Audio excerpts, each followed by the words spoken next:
Hello बच्चों, तो आज हम लोग जो है क्लास 12th केमिस्ट्री में एक क्वेश्चन करेंगे। क्वेश्चन है, अभिक्रिया की कोटि को समझाते हुए निम्न अभिक्रिया की कोटि कारण सहित बताइए या समझाइए। तो इसका आंसर क्या होगा? तो सबसे पहले आप जो है अभिक्रिया की कोटि को लिखेंगे कि अभिक्रिया की कोटि क्या होती है।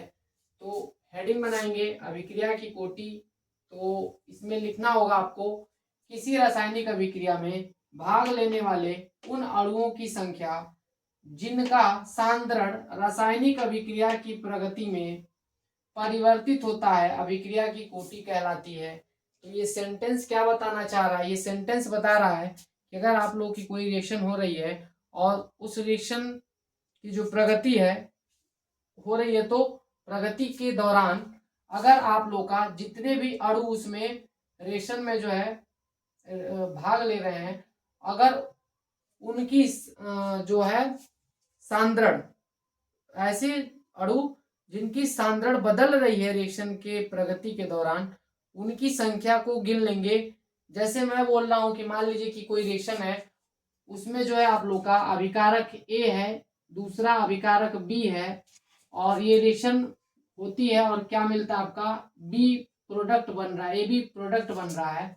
अगर उस कंडीशन में अगर इन दोनों की सांद्रण चेंज हो रही है रिएक्शन की प्रगति के दौरान, तो हम बोलेंगे कि इसकी कोटि क्या होगी? कोटि होगी 2। ऐसा क्यों? क्योंकि रिएक्शन की प्रगति में इन दोनों की सांद्रण बदल रही है। अगर बदल रही है तो इसका मतलब ये है कि ये जो है आपका क्या होगा? इसकी कोटि 2 होगी। तो ये कोटि बता रहा होगा। उसके बाद जो है इसमें अगला प्रश्न पूछा गया है, निम्न अभिक्रिया की कोटि कारण सहित बताइए। ये जो अभिक्रियाएं लिखी हुई हैं इनकी कोटि बतानी है और वो भी इनका कारण भी बताना है कि इसका कारण क्या है कि इसकी कोटि जितनी इसमें बताई जाएगी उतनी है। तो मैं बोल रहा हूं कि इसकी कोटि होती है 0। ऐसा क्यों? क्योंकि आप लोगों का कोटि 0 होने के लिए इसमें होता क्या है कि जब अभिक्रिया चल रही होती है तो प्रगति के दौरान इनकी सांद्रण, ये दोनों के दोनों जो अभिकारक हैं, जो कि अणु यहाँ पे लिए गए हैं H2 और Cl2, इन दोनों के जो सांद्रण को देखेंगे, सांद्रण परिवर्तन को देखेंगे, तो उसमें कोई चेंज आपको देखने को नहीं मिलेगा। इसलिए जो है इसकी कोटि क्या होती है? 0 होती है। अब अभिक्रिया की कोटि को बताने के लिए आप कैसे लिखते हैं?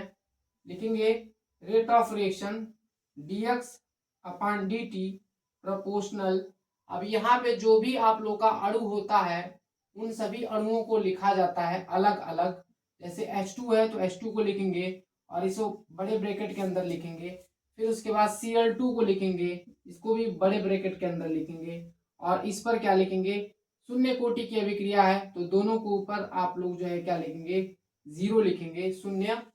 तो ये जो है बताएगा कि ये जो आप लोग का रिएक्शन है इसकी कोटि क्या है? 0 है। तो जब कभी भी आप लोगों को ऐसा देखने को मिले, अगर आपको ये समीकरण दिया गया है तो इस समीकरण के हेल्प से भी बता सकते हैं कि ये 0 कोटि की अभिक्रिया है। तो इसकी पहचान क्या होती है कि ये जो आप लोग का जो घात में नंबर दिया गया है इसको ऐड करने पर कोटि पता चलती है। अगर आप लोग के क्वेश्चन में दिया जाएगा तो उस वाली कंडीशन में इनको ऐड करने पर जो भी आपका आंसर आता है वो कोटि को बताता है। तो अगर यहाँ पे आप ऐड करेंगे तो 0 में 0 ऐड करेंगे तो आंसर क्या आएगा आपका? 0 आता है। इसीलिए इसकी कोटि क्या होती है? 0 होती है। तो कई बार जो है आपको ऐसे दिया जाएगा और कोटि पूछी जाएगी तो आप इस तरीके से निकाल सकते हैं।